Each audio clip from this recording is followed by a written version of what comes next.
I believe that there's 7 things every good entrepreneur should know. So listen up to this video and make sure you pay attention, because these 7 things, once they're mastered, can help you to dominate at all times.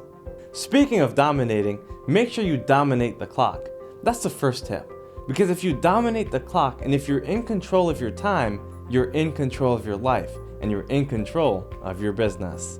Don't let your schedule tell you what to do. Make sure you tell your schedule what you need to do. Sometimes people are run by busyness. They just have activity, but they don't have purpose behind that activity. Make sure you end up doing the things that's most important to your business, not just the things that are urgent. There's many entrepreneurs who end up dealing with many small issues that they can either delegate or eliminate.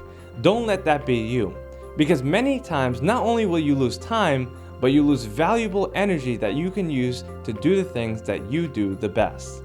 When you're a new entrepreneur, no one is going to tell you what to do or how to act or what time to wake up or when to move. The fact is that you've got to take command of all these action steps. You've got to be in control of your schedule, and you've got to prioritize what is most important to your business.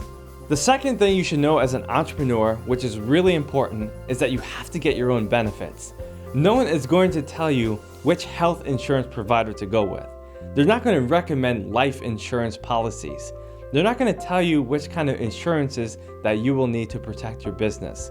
You're going to have to do it all by yourself. Make sure you take care of all your benefits. Make sure you get the basics, the health, the dental, the life insurance, all that stuff. Make sure you take care of what's most important, yourself. Because if you don't take care of yourself, you won't be able to take care of your business. The third thing you have to know as an entrepreneur is that you have to save money. Most people are used to being employees, and whenever tax day comes, they're used to collecting money. Entrepreneurs have to pay out money, and many of them aren't used to it. You have to adjust yourself and save some of your money that you've made so that you can pay your taxes when that time comes. Avoid the temptation to squander it all. If possible, try to save 10 to 20% or more if you can, because when that day comes, you will be ready and you'll also have some money to keep for yourself. The fourth thing you need to know as an entrepreneur is that you can negotiate. Most people don't understand the power of negotiation. You know, you can get major discounts and coupons if you would only ask. Many people are willing to lower their fees. They're willing to adjust just to work with you. So make sure you ask, because if you don't ask, you won't get any discounts. Keep in mind that you can negotiate almost everything. The other day I was getting a massage and I even negotiated that. So make sure you negotiate. Ask for some kind of percentage off. Sometimes you can even get freebies or add-ons if you would only ask. The fifth thing that you should do as a new entrepreneur is to raise your fees. There's a lot of people that end up getting stuck because they never raise their fees.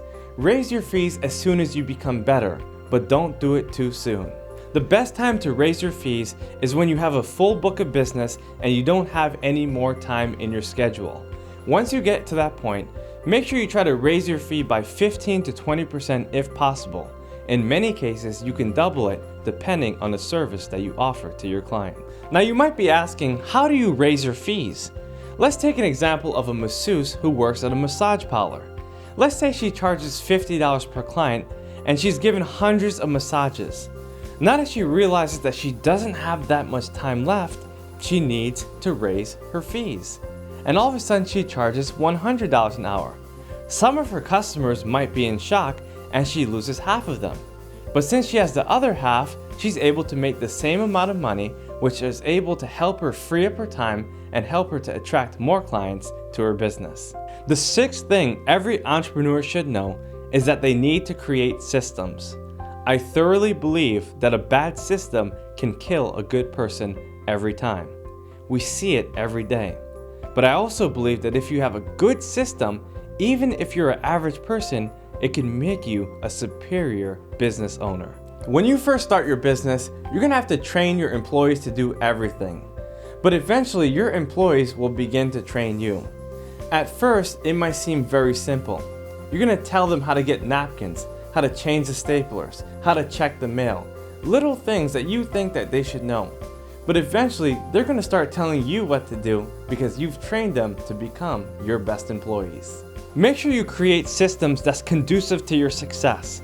If you create systems that block up your time and keep you away from doing what you do best, it's not going to help you. But if you create systems that allow you to flourish, you're going to be able to do anything and maximize your effectiveness. The seventh thing every entrepreneur should know is that you will receive no bailouts. Mommy and daddy is not going to give you a couple $1,000s if you ever get in a hole. If you ever get in debt, they're not going to bail you out. So make sure you understand that you're not going to get bailouts when you are an entrepreneur. When times are tough, you're going to have to go out there and get tougher. You're going to have to make your own sales. You're going to have to market your brand. You're going to have to think strategically and act according to your purpose. As an entrepreneur, you have to solve problems every day and you have to go after it. You have to ask yourself, how can I solve these new problems, these new challenges today? Even though your bank account might be very low, you've got to be willing to serve people and be able to give them a professional service so that you can get paid in the end. In summary, these are 7 things that you need to know. Watch this video again and pay close attention. Take some notes if you can, and make sure you like, comment, and subscribe to this channel.